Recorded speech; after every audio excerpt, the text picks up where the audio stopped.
मंजिल से आगे बढ़कर मंजिल तलाश कर, मिल जाए तुझको दरिया तो समुंदर तलाश कर।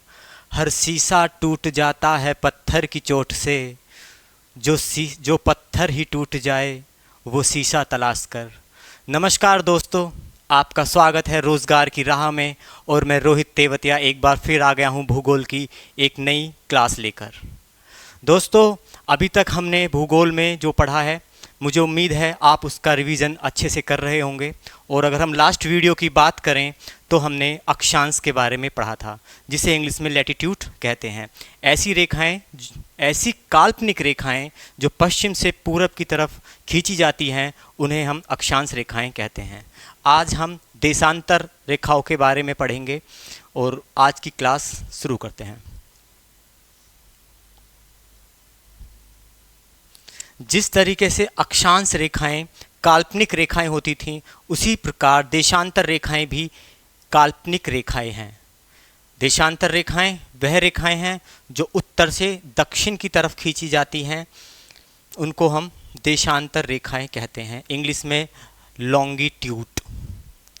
सबसे एक खास बात, जिस तरीके से हम जानते हैं कि अक्षांश रेखाएं समानांतर होती थीं, उसी प्रकार देशांतर रेखाएं समानांतर नहीं होती हैं। दरअसल आप पहले इस ग्लोब को देखते हैं, फिर आगे समझते हैं। यह जो पड़ी हुई रेखाएं हमें दिख रही हैं, ये जो सर्कल बना रही हैं, ये रेखाएं अक्षांश रेखाएं हैं।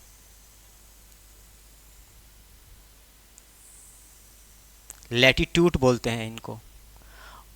और जो ये खड़ी रेखाएं हम देख पा रहे हैं,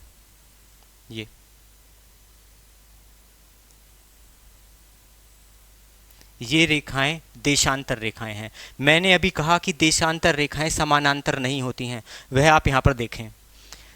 आप इसको देखिए, इस अक्षांश रेखा को देखिए, इस अक्षांश रेखा को देखिए, इसे देखिए। चाहे आप यहां देखें या यहां देखें, यह पूर्णतः समानांतर रेखाएं हैं। जब यह सर्कल पूरा कर लेंगी, इस तरीके से इनका सर्कल होता है अक्षांश रेखाओं का, तो इनके बीच की दूरी जो है वो हर जगह पर हमें समान दिखाई देती है। ये अक्षांश रेखाएं हैं। और अगर मैं देशांतर रेखाओं की बात करूं तो यह इस तरीके से हैं।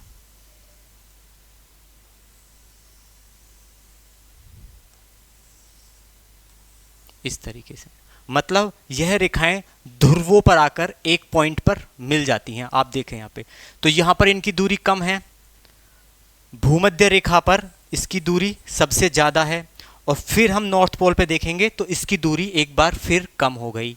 तो देशांतर रेखाएं भूमध्य रेखा पर अपनी सबसे अधिक दूरी बनाती हैं आपस में, या बोलें दो देशांतर रेखाओं के बीच की दूरी सबसे ज़्यादा भूमध्य रेखा पर होती है और सबसे कम ध्रुवों पर होती है। ध्रुवों पर यह दूरी नगण्य हो जाती है, एकदम जीरो हो जाती है, क्योंकि वहाँ पर आकर ये दोनों रेखाएं आपस में मिल जाती हैं। भूमध्य रेखा पर आकर यह अपनी सर्वाधिक दूरी आपस में बनाती हैं। कितनी दूरी बनाती हैं? हमने अक्षांश के बारे में पढ़ा था कि अक्षांश रेखाओं की जो दूरी है वो 111.13 किलोमीटर है। समांतर है तो हर जगह पर वह दूरी बराबर ही रहती है। इसी प्रकार अगर हम देशांतर रेखाओं की बात करें तो समान तो है नहीं, तो हम भूमध्य रेखा पर इसकी मैक्सिमम दूरी को ही हम इसकी बेसिक दूरी मानकर चलते हैं। तो यदि मैं इनकी बीच की दूरी की बात करूं तो वह होती है 111.31 किलोमीटर। और अब यह याद करने में भी आसान रहेगी, क्योंकि अक्षांश रेखा में 0.13 किलोमीटर था और देशांतर रेखा में 3.1 किलोमीटर है। और यदि मैं मोटा माटी बात करूं तो यदि प्रश्न 111 हमारे जवाब में 111 किलोमीटर ही आ जाता है ऑप्शन में, तो 111 भी सही रहेगा, क्योंकि यह तकरीबन 111 के आसपास की है। तो यह भी प्रश्न आ जाता है, क्या अक्षांश रेखाओं और देशांतर रेखाओं के बीच की दूरी बराबर है? जैसे कि दो अक्षांश रेखाओं के बीच की दूरी और दो देशांतर रेखाओं के बीच की दूरी क्या समान होती है? तो तकरीबन समान ही होती है, बस एक हल्का सा अंतर है जो पॉइंट के बाद हम मीटर्स में देख रहे हैं, किलोमीटर में दोनों 111 ही होती हैं। तो यदि इस प्रकार सवाल आ जाए तो हमारा जवाब 111 किलोमीटर ही सही होगा। यह एक बिंदु पर आकर मिलती हैं, यह मैंने आपको बताया कि पूरी रेखाएं आकर एक पॉइंट पे आके मिल जाती हैं। कहाँ पर? ध्रुवों पर, जहाँ पर यह 0 होती है। भूमध्य रेखा पर इसकी सबसे ज़्यादा दूरी होती है, कितनी होती है? 111.31 किलोमीटर होती है। अच्छा, एक शब्द है यहाँ पर गोरो। एक छोटा सा प्रश्न आप लोगों से है। कल मैंने कल आपको बताया था कि दो अक्षांश रेखाओं के बीच की दूरी को हम पेटी कहते हैं, यदि अंग्रेजी में बात करें तो बेल्ट कहते हैं। उसी प्रकार आज मैं आपको बताने जा रहा हूं कि दो देशांतर रेखाओं के बीच की दूरी को पेटी कहते हैं, गोरो कहते हैं। यह हम याद रखेंगे, यह दो देशांतर रेखाओं के बीच की दूरी है। ये दोनों प्रश्न आप याद रखेंगे कि दो अक्षांश रेखाओं के बीच की दूरी और दो देशांतर रेखाओं के बीच की दूरी का नाम, और इनकी वैल्यू भी याद रखेंगे, 111.13 किलोमीटर और 111.31 किलोमीटर।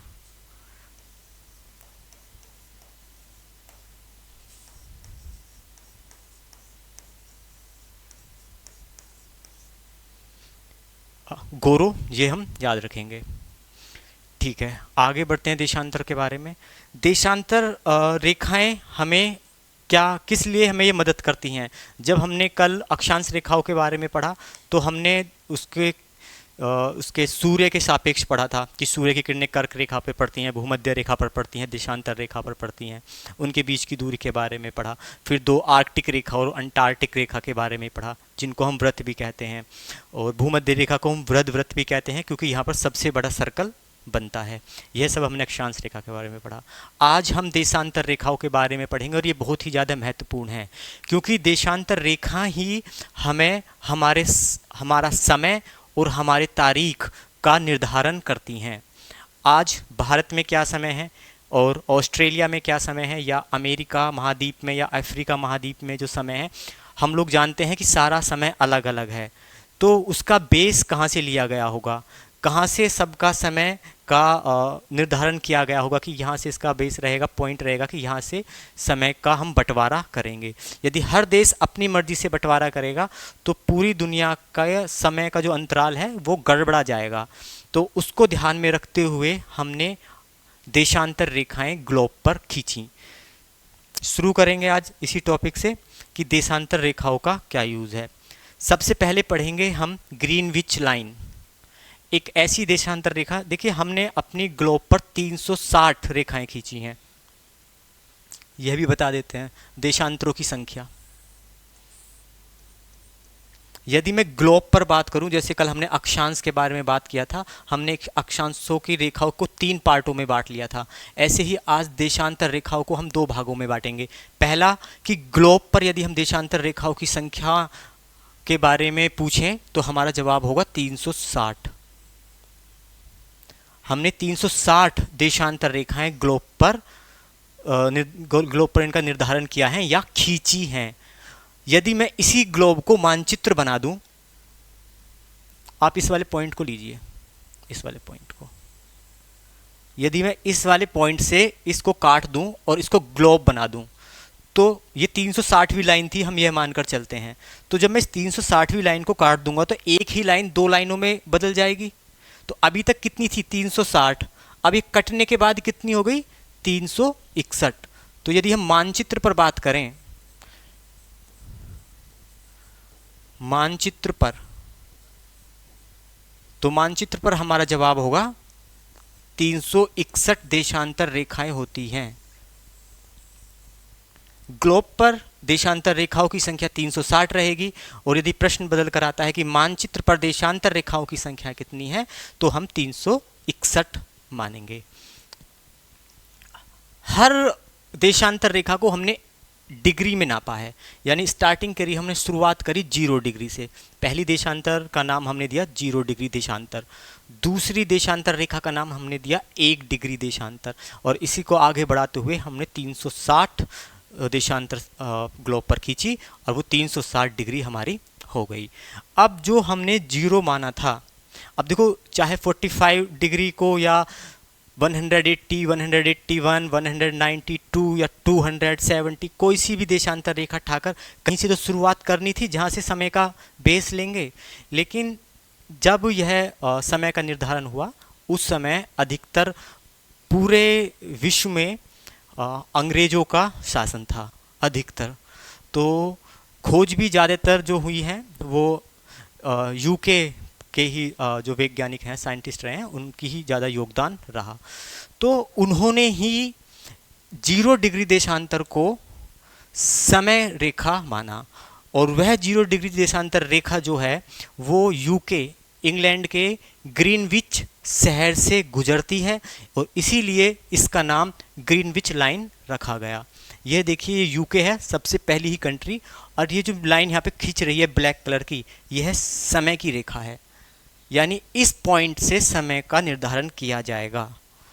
इसकी एक खास बात यह है कि यदि इस पॉइंट पर यहाँ पर 12 बज रहे हैं यूके में, तो हम मान लेते हैं अल्जीरिया के इस पॉइंट पर भी 12 ही बजेंगे। यानी यह जो लाइन है, इसी लाइन का टाइम हमने पूरा उसके लिए, पूरी दुनिया के लिए निर्धारण कर दिया कि भाई बेस यहाँ से रहेगा और इसी के हिसाब से अब हम टाइम का डिस्ट्रीब्यूशन करेंगे। ठीक है, करते कैसे हैं वो भी हम बताएंगे। तो सबसे पहले हम ये समझ लेते हैं कि जो लाइन ग्रीनविच लाइन है, जिसको हिंदी में प्रधान मध्याह्न रेखा भी कहते हैं। देखिए कभी कभी प्रश्न में ग्रीनविच लाइन हिंदी में ऐसे लिख के भी आ जाता है, तो इसलिए यह नाम भी आपको याद रखना है, ग्रीन विच लाइन। जरूरी नहीं है कि आपको लग रहा होगा कि हम तो इसको हिंदी में याद कर लेते हैं, प्रधान मध्याह्न रेखा, आपको इसका नाम इंग्लिश में भी याद रखना है, ग्रीनविच लाइन। यह एक शहर है जो यूके का एक शहर है, जहाँ से होके यह रेखा, देशांतर रेखा गुजरती है। यह 0 डिग्री की देशांतर रेखा है, यह भी हम याद रखेंगे, 0 डिग्री देशांतर रेखा। तो यदि मैं पूछूं ग्रीनविच लाइन कौन सी रेखा है, तो हम बोलेंगे 0 डिग्री देशांतर रेखा। मैं ये बोलूं कि समय का निर्धारण किस डिग्री की रेखा करती है, तो हमारा जवाब होगा 0 डिग्री की देशांतर रेखा। या वहाँ पर आता है कि समय का निर्धारण कौन सी रेखा करती है और वहाँ पर नाम लिखे हुए हैं, तो हमारा जो नाम होगा वो होगा ग्रीनविच लाइन। यदि ऑप्शन में ग्रीनविच लिखा हुआ है तो ग्रीनविच, अदरवाइज प्रधान मध्याह्न रेखा। तो यह हमारी लाइन के बारे में। यह रेखा पूरे, अगर मैं पूरे विश्व की बात करूं तो यह मात्र 8 देशों से होके गुजरती है। तो पहला देश है यूके, दूसरा अपना फ्रांस, स्पेन, ये 3 देश तो यूरोप के हो गए हैं, और चौथा देश जो बाकी नीचे के देश हैं वो है अल्जीरिया, माली, बुर्कानो फासो और टोगो, जिसे टोंगो भी कहते हैं, और ये 8वां देश यहाँ पर छिप रहा है जो भी है मैप में। तो यह 8 देशों से गुजरती है ग्रीनविच लाइन। ठीक है, अब मैं आपको बताता हूँ समय का निर्धारण होता कैसे है। ठीक है, मैंने मान लिया कि अभी दोपहर के 12 बजे हैं, और इस लाइन पे, यह लाइन जहाँ जहाँ से गुजर रही है वहाँ पे सब जगह 12 बज रहे हैं, लेकिन मैं फ्रांस के इस पॉइंट पर हूँ,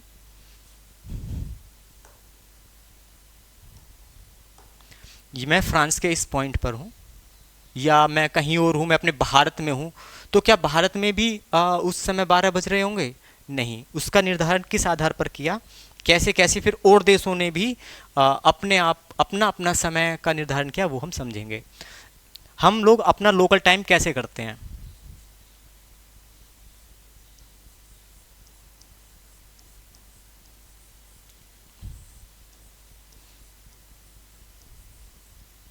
इसको हम लोग ऐसे समझेंगे,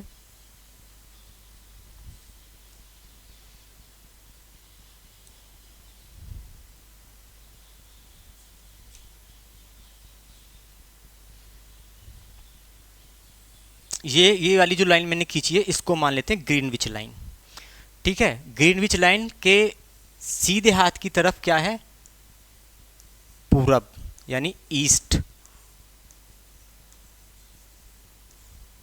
और ग्रीनविच लाइन के उल्टे हाथ की तरफ क्या है? वेस्ट यानी पश्चिम।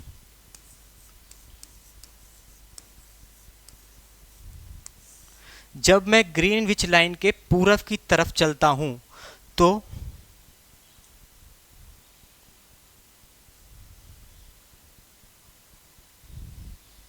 मेरा टाइम प्लस होता है,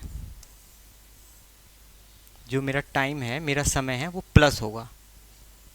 और यदि मैं इस लाइन से पश्चिम की तरफ चलता हूं तो मेरा टाइम माइनस होगा। जैसे अभी इस वाली लाइन पर 12 बज रहे हैं, तो मैं जैसे जैसे पूरब की तरफ चलूंगा तो मैं देखूंगा कि मेरा समय में वृद्धि होगी बिना बढ़ाए। या ऐसे समझ लीजिए आप 12 बजे इस पॉइंट पर हैं, तो हो सकता है कि पूरब की तरफ किसी पॉइंट पर एट ए टाइम 1 बज रहा हो, उसी बिल्कुल उसी समय। और यदि मैं पश्चिम में किसी देश में हूँ तो हो सकता है उस समय 11 बज रहे हों। अब आगे वो समय जो आगे बढ़ा या जो समय जो घटा वो कैसे होता है, देखो उसको ऐसे समझते हैं। हम लोग जानते हैं जो ये अपना ग्लोब है, इस पे हमने कितनी रेखाएं खींची हैं? 360। ग्लोब भी कितने डिग्री का है? 360 डिग्री का है। पूरा दिन का समय कितना है? पूरे दिन का समय है 24 घंटे। भाई पूरा दिन में ही हम पूरा एक चक्कर ले लेंगे अपनी पृथ्वी का, पूरा हो गया 24 घंटे में 360 डिग्री। हमने ग्लोब और अपने टाइम को इक्वल कर लिया। अब मैं इसको कम कर लेता हूं, हमें तो डिग्री में चाहिए ना कि कितने डिग्री आगे बढ़ने पर हमारा टाइम कम होगा। तो 24 से इसको काटें, कितनी बार कटेगा? यह कटेगा 15 बार, यानी 1 घंटे में हम 15 डिग्री कवर कर लेते हैं। या ऐसे समझिए कि यह, समझिए क्या, ये तो है ही, ये 0 डिग्री की लाइन है। अगर हम 15 डिग्री की लाइन पर खड़े होंगे तो अगर यहाँ 12 बज रहे हैं तो यहाँ पर 1 बज रहा होगा। ठीक है, और यदि 15 ही डिग्री हम इधर हैं पश्चिम में तो यहाँ कितने बज रहे होंगे? यहाँ पर 11 बज रहे होंगे। इस बात को आप समझो, जब हम 15 डिग्री की डिस्टेंस कवर कर लेते हैं तो 15 डिग्री आगे समय का अंतर 1 घंटे का होता है। इसको यदि हम और कम करना चाहें तो हम जानते हैं कि 1 घंटे में कितनी होती हैं? 60 मिनट होती हैं। 15 चौका 60, यानी 1 डिग्री चलने पर 4 मिनट का अंतर आता है।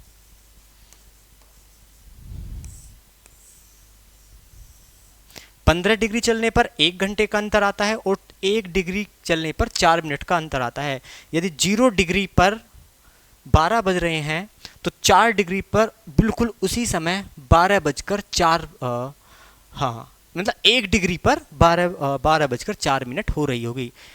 ये हमारा समय निकालने का तरीका है।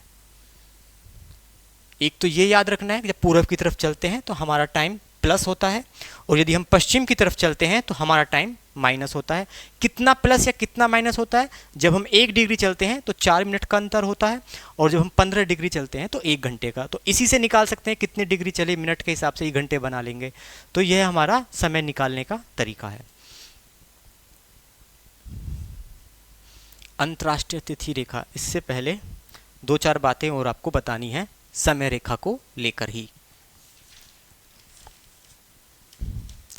देखिए, हर देश के पास अपनी मानक समय रेखा है।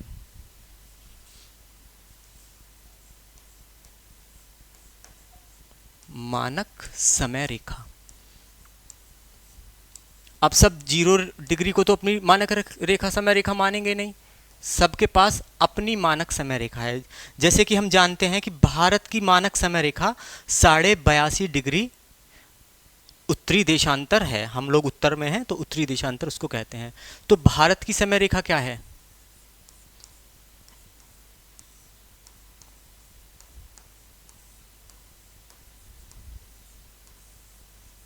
भारत की समय रेखा कितने डिग्री पर बनाई गई है?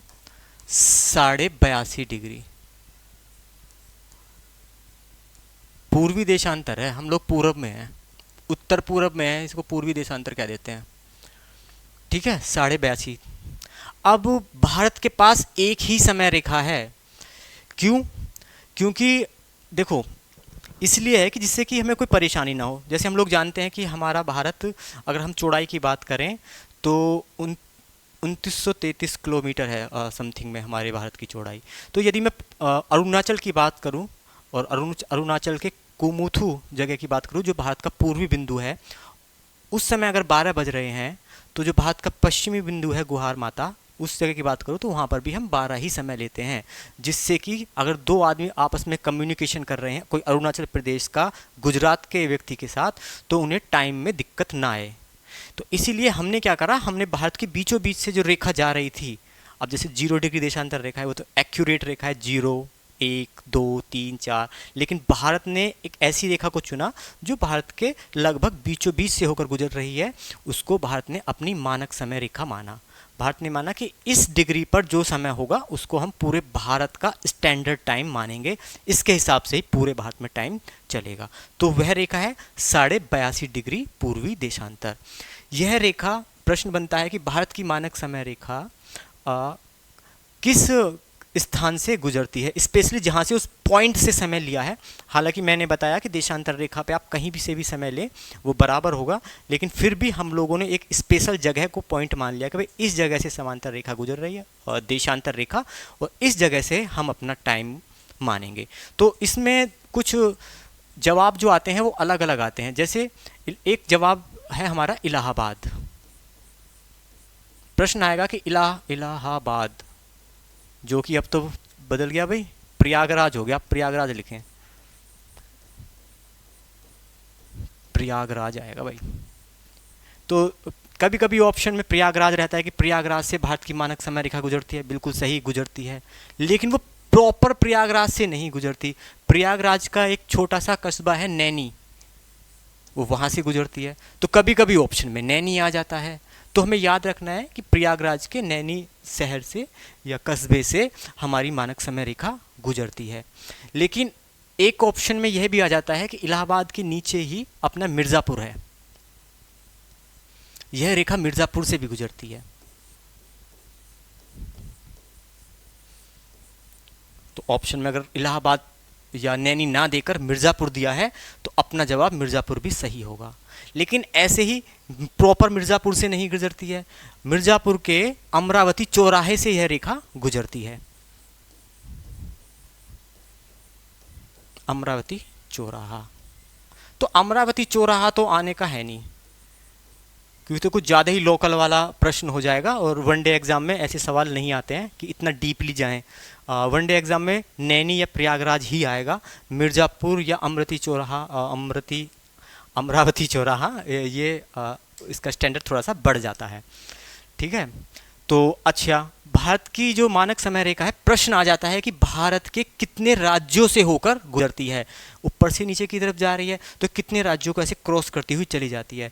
तो भारत की मानक समय रेखा 5 राज्यों से होकर गुजरती है। उनके नाम हमें याद रखने होंगे, क्योंकि प्रश्न आता है कि निम्न में से किस राज्य में से भारत की मानक समय रेखा नहीं गुजरती है, और उसमें 3 ऑप्शन वह होते हैं जिसमें से वह गुजर रही होती है और चौथा ऑप्शन अलग होता है। तो हमें याद रखना है वे 5 राज्य कौन कौन से हैं। बहुत आसान तरीका है, हम याद रखेंगे एपी, चलो एपी से नहीं, हम याद रखेंगे यूपी से। यूपी यानी उत्तर प्रदेश से गुजरती है। उसके बाद एमपी यानी मध्य प्रदेश से होकर गुजरती है। उसके बाद एपी यानी आंध्र प्रदेश से, अरुणाचल मत समझ लेना, ये याद करने का तरीका है, यूपी एमपी एपी। ठीक है, मैप को जब हम पढ़ेंगे तो हम समझ जाएंगे कि यूपी एमपी की बात हो रही है तो एपी नीचे आता है, अरुणाचल प्रदेश तो बहुत ऊपर है। ठीक है, उसके बाद छत्तीसगढ़ से गुजरती है 4, और 5वां है अपना उड़ीसा। भारत की मानक समय रेखा इन 5 राज्यों से होकर गुजरती है, यूपी एमपी एपी छत्तीसगढ़ और उड़ीसा। स्टैंडर्ड जो माना है वो इलाहाबाद या प्रयागराज नैनी या मिर्ज़ापुर या अमरावती से माना है। कितना है? 82.5 डिग्री। क्या सभी देश की एक ही मानक समय रेखा होती है, जैसे भारत की एक ही मानक समय रेखा है? तो ऐसा नहीं है। कुछ देश ऐसे हैं जो चौड़ाई में ज़्यादा बड़े हैं, तो वहाँ पर एक समय पर अगर दिन निकल रहा होता है तो दूसरे समय पर लगभग हम रात के पास या शाम के पास तक का समय हो जाता है, तो वहाँ पर संतुलन में दिक्कत आती है।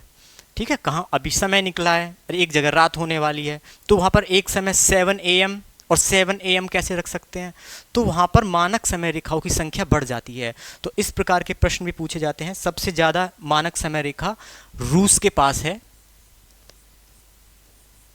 जिसके पास अपनी 11 मानक समय रेखाएं हैं।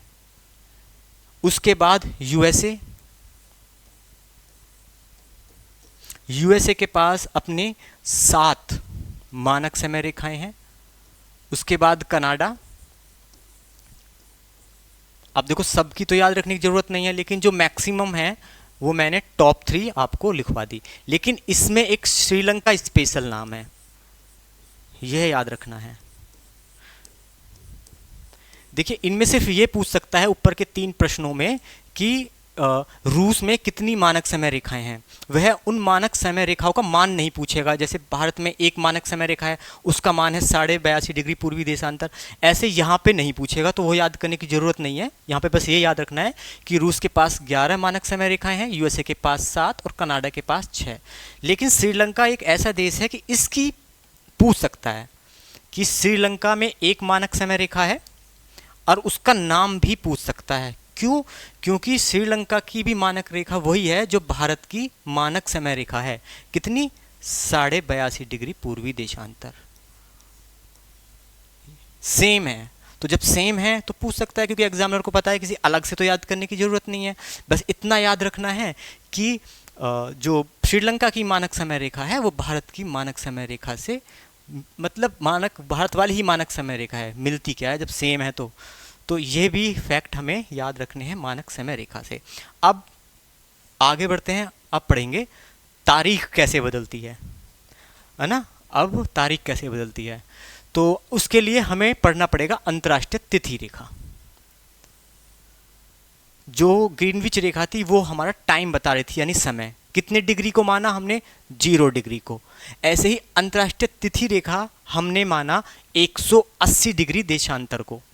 तो यह भी याद रखेंगे, 180 डिग्री देशांतर रेखा। ये तो कंफर्म ही है कि ये एक काल्पनिक रेखा है, तो काल्पनिक रेखा है, तो मैंने यहाँ पे हालांकि नोट कर दिया है। इसी को आधार मानकर हमने अंतर्राष्ट्रीय तिथि रेखा को बदला है। अच्छा, जैसे 0 डिग्री देशांतर रेखा 8 देशों से गुजर रही थी, ऐसे ही अंतर्राष्ट्रीय तिथि रेखा किसी भी देश से नहीं गुजरती है, बल्कि जानबूझकर इसको गुजारा नहीं गया कि किसी भी देश को ऐसे कट कराया जाए। इसीलिए यह रेखा, आप यहाँ पर आप रेड कलर की रेखा देख रहे होंगे, इसको जानबूझ के ऐसे तिरछा बनाया गया है। ऐसा इसलिए है कि मानो मैं भारत को ही ले लेता हूँ उदाहरण के तौर पर, कि भारत से मानो यह रेखा गुजर रही होती और यह उत्तर प्रदेश राज्य से गुजर रही होती, तो ऐसा होता कि इस रेखा के एक तरफ यानी पूर्वी भाग में तो संडे है और इसके पश्चिमी भाग में मंडे है। कितनी दिक्कत आती। जो दो देश के साथ हो रहा है, दो देशों के साथ, कि भाई एक देश में आज संडे है एक में मंडे है, तो बात चल जाती। लेकिन एक ही राज्य में ऐसा हो जाए कि भाई इधर संडे है और इधर मंडे है, तो बहुत बड़ी दिक्कत का सामना करना पड़ जाता है। तो इसीलिए जो 180 डिग्री की रेखा है उसको बेस तो माना है, लेकिन ये दोनों रेखाएं एक नहीं है, क्योंकि जो 180 डिग्री देशांतर रेखा है वो तो बिल्कुल सीधी होगी, ठीक है। या ऐसे मान लेते हैं अगर ये हाँ बिल्कुल सीधी ही होगी, क्योंकि यही 0 डिग्री होती है। और इसके पीछे की तरफ देखो, यहाँ पे आप समझे, मानो ये मेरी पृथ्वी है और यहाँ पर 0 डिग्री है, तो इसका जो बैक है वो कितना होगा? वो 180 डिग्री है। तो ये सेम ही रेखा है हालांकि देखा जाए तो, लेकिन ये इसका बैक है, पीछे वाला पार्ट है। तो मैं ये कहना चाह रहा हूं, जो हमारी 180 डिग्री है ये तो बिल्कुल सीधी है। बेस हमने 180 डिग्री लिया, लेकिन इस लाइन को फिर यहाँ तक तो देखो सेम है, लेकिन इसके बाद हमने समय रेखा हमारी बदल गई। तो हमारी जो तिथि है, तिथि रेखा, इसको अंतर्राष्ट्रीय तिथि रेखा भी बोलते हैं, तो ये बदल गई। ये कैसे हो गई? देखो सीधी आ रही है, साइड बदली, ऊपर नीचे, क्योंकि यहाँ पे दीप दिख रहे हैं ना, छोटे छोटे दीप ग्रीन कलर के, इनको बचाया, फिर हम इसको ऊपर ले गए, फिर यहाँ पर लेकर आए, यहाँ पर इन दीपों को बचाया, फिर वापस आए, नीचे ले गए, और इसी तरीके से इसको हम देशों से बचाते हुए तिरछा मिर्छा करके ले गए। तो अंतर्राष्ट्रीय तिथि रेखा किसी भी देश से नहीं गुजरती है। इसका कारण यही है कि जिससे कि किसी देश के अंदर एक ही समय पर 2 दिन ना हो। 180 डिग्री और आइडियल यानी इंटरनेशनल डेट लाइन, यहाँ पे आइडियल लिख दिया गया है, दोनों अलग अलग रेखाएं हैं। ठीक है, अच्छा ये भी कंफर्म हो गया। अब यहाँ पे अगला जो पॉइंट है वो है बोरिंग जल संधि। ये क्या होती है ये समझना है। वह जल संधि जो प्रशांत महासागर को किससे चेंज करती है, आर्कटिक, प्रशांत महासागर को आर्कटिक महासागर से अलग करती है, उसका नाम है बोरिंग जल संधि या बेरिंग स्ट्रीट उसका नाम है। इसीलिए मैंने यहाँ पे एक मैप लगाया कि हम आपको बता सकें कि बेरिंग जल संधि आखिर है कहाँ। देखो यह वाला पार्ट है रशिया का, और जो हम सीधे हाथ की तरफ देख रहे हैं यह वाला पार्ट है यूएसए का, वो भी अलास्का। अलास्का वो पार्ट है जो रसिया ने यूएसए को बेच दिया था, क्योंकि यह यूएसए बेकार है, ज़्यादातर यहाँ पर बर्फ़ वगैरह ज़्यादा पड़ती है, इस वजह से जो भी दिक्कत आई होगी रसिया ने इसको यूएसए को बेच दिया। तो अब ये यूएसए का पार्ट है। तो यहाँ पर ये वाला देख रहे हैं, ये पार्ट यही है बेरिंग स्ट्रीट या बेरिंग जल संधि। यह 2 महासागरों को अलग करती है। एक है आर्कटिक ओशियन यानी आर्कटिक महासागर जो इसके ऊपर है, और इसके जो नीचे है ये जो हम यहाँ पर देख रहे हैं ये है हमारा पैसिफिक ओशियन यानी कि प्रशांत महासागर। 2 महासागर को, आर्कटिक महासागर और प्रशांत महासागर को अलग करने वाली या जोड़ने वाली, कैसे भी कर दीजिए, यही पॉइंट है जहाँ से ये दोनों जुड़ रहे हैं, और यही पॉइंट है जहाँ से ये दोनों अलग हो रहे हैं। इसको क्या कहा गया, इसको कहा गया बेरिंग जल संधि। तो यह प्रश्न आ जाता है कि अंतर्राष्ट्रीय तिथि रेखा किस जल संधि से होकर गुजरती है। तो यह सिर्फ बेरिंग जल संधि से होकर गुजरती है। जो व्हाइट लाइन है ये हमारी ये अंतर्राष्ट्रीय तिथि रेखा है, इंटरनेशनल डेट लाइन है। तो बेरिंग जल संधि भी हम समझ गए होंगे कि यह किन 2 देशों के बीच में है। ये भी आ सकता है किन 2 देशों के बीच में है, और यह भी आ सकता है कि किन 2 महासागरों को जोड़ती है या तोड़ती है। ठीक है, एक पॉइंट और यहाँ पे हम समझते हैं।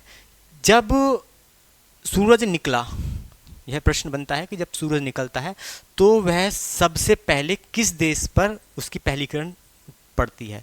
देखिए अगर हम उसके हिसाब से देखें, लोकेशन के हिसाब से, तो जापान पूरब में, सबसे पूरब में स्थित है जापान देश, तो सूर्य की पहली किरण जापान पे पड़ती है। लेकिन अगर समय के हिसाब से देखें तो सबसे पहली किरण जो डलती है वो किरीबाती एक देश है, इस पे पड़ती है। अगर टाइम के अकॉर्डिंग चलना पड़ेगा, क्योंकि उस टाइम पे वहाँ पे दिन पीछे चल रहा है जापान में, और यहाँ पे दिन आगे चल रहा है। तो अंतर्राष्ट्रीय तिथि रेखा, ये अंतर्राष्ट्रीय तिथि रेखा है, इसके लेफ्ट हैंड पर जो दिन होता है वो माइनस होता है, और इसके ये राइट हैंड है, राइट हैंड पे जो दिन होगा वो माइनस का होगा, और यहाँ पर जो दिन होगा वो प्लस का होगा। मैं लिख देता हूँ, ये ईस्ट है हमारा। ठीक है, हमारी आइडियल के राइट में यानी ईस्ट में एक दिन कम होगा। उदाहरण के तौर पे मानो यहाँ पर है, मानो मंडे, तो यहाँ पे क्या होगा, संडे। इस तरीके से आप समझे। तो यहाँ पर जो दिन है इस लाइन से एक प्लस में है और यहाँ से माइनस में। तो जैसे मैंने बताया जापान, अगर जापान में संडे है तो किरीबाती में मंडे निकल हो रहा होता है उस टाइम पे। तो सूरज तो निकला, लेकिन उस टाइम वो एक दिन पीछे चला हुआ है जापान, किससे, किरीबाती से। तो सूर्य की पहली किरण अगर माने टाइम के अकॉर्डिंग तो किरीबाती पर पड़ती है। तो यह भी हम लोग याद रखेंगे, यह प्रश्न बन जाता है किरीबाती वाला। और आप देख भी लीजिए, और आप मैप में भी देखना कि यह रेखा कहाँ से गुजर रही है। याद करने का बेस्ट तरीका है मैप को पढ़ना सीखें। ठीक है, हम लोग मैप लगा तो लेते हैं अपने रूम में दिखाने के लिए, शो ऑफ करने के लिए कि हाँ मैप लगा हुआ है, हम पढ़ते हैं, अभी पढ़ने वाला बालक है, लेकिन उसको हमें रीड करना नहीं आता। तो आज का आपका पहला काम यही रहेगा कि आप 0 डिग्री को ढूंढेंगे, ठीक है। और उसके बाद 180 डिग्री को ढूंढेंगे, उनके नाम वहाँ पर लिखेंगे। जो फैक्ट्स मैंने बताया कि जो 0 डिग्री है 8 देशों से गुजरती है, उन देशों को देखेंगे। मैंने बताया कि ये यहाँ पे किस किस के बीच में निकल रही है, देखो कैसे कैसे जा रही है, वो देखेंगे। और बेरिंग जल संधि को देखेंगे, उन देशों को देखेंगे। यह सब हमें रिवाइज करना है मैप के थ्रू, कुछ याद नहीं करना है इसमें, सिर्फ मैप में एक बार आप देख लेंगे तो ये आपके दिमाग में अच्छे से आ जाएगा। यहाँ पे कुछ खास है नहीं बताने के लिए। देशांतर में इतना ही रहेगा। और कल की क्लास में जब हम आपसे मिलेंगे तो हम ऑब्जेक्टिव के साथ मिलेंगे। उम्मीद है कि आपको ये भी क्लास अच्छी लगी होगी, जो मैंने पिछली क्लास ली थी वह भी अच्छी लगी होगी। और एक मुझे एडवाइस दी थी मेरे एक भाई ने कि आप कुछ ज़्यादा ही डीपली पढ़ाते जा रहे हैं, जो हम लोगों को इतना डीपली पढ़ाने की ज़रूरत नहीं है। बात भी सही थी, मुझे मैं कुछ कर रहा था, कुछ ज़्यादा ही डीपली पढ़ाता हुआ जा रहा था। तो अब हम फैक्ट्स के साथ ही पढ़ेंगे, क्योंकि वनडे एग्ज़ाम में फैक्ट्स पर ही ज़्यादा ध्यान दिया जाता है। ऐसे क्वेश्चंस को ही लेके आएंगे, ऐसी ही बातें मैं आपको बताऊंगा जो आपके वनडे एग्ज़ाम के लिए बेस्ट रहने वाली है। डीपली पढ़ने के लिए हम जब अपना कोर्स लॉन्च करेंगे उसमें हम देख लेंगे। तो मैं थैंक्स उस भाई के लिए जिसने मुझे बताया, बिल्कुल सही बात है। मैं भी ये बात सोच रहा था कि मुझे इतना डीपली नहीं जाना चाहिए, क्योंकि हम लोग कोई यूपीएससी की तैयारी तो कर नहीं रहे हैं कि मैं इतने डीपली बताता जा रहा हूँ और आप लोगों का टाइम वेस्ट हो रहा है। तो कभी भी ऐसा हो सकता है कि इलेक्शन के बाद कभी भी यूपी पुलिस री एग्ज़ाम आ सकता है। तो हमें अब कोशिश करनी है कि पहले पहले भूगोल को ख़त्म कर दें और फिर अपने प्रैक्टिस सेट चालू कर दें, जिससे कि हमारी प्रैक्टिस अच्छी हो जाए। जो हमने पढ़ाया है, मैंने आपको, आप लोगों ने पढ़ा है, वो उसकी प्रैक्टिस अच्छे से हो जाए। तो अब हमारा जो ध्यान रहेगा, फोकस रहेगा, वो यूपी पुलिस री एग्ज़ाम को लेकर ही और मैं ज़्यादा रखूँगा। तो थैंक यू बने रहने के लिए। अगली वीडियो वस्तुनिष्ठ की आएगी, उसको ज़रूर देखें। अपने दोस्तों के साथ भी ऐसी वीडियोज़ को शेयर कीजिए। Thank you.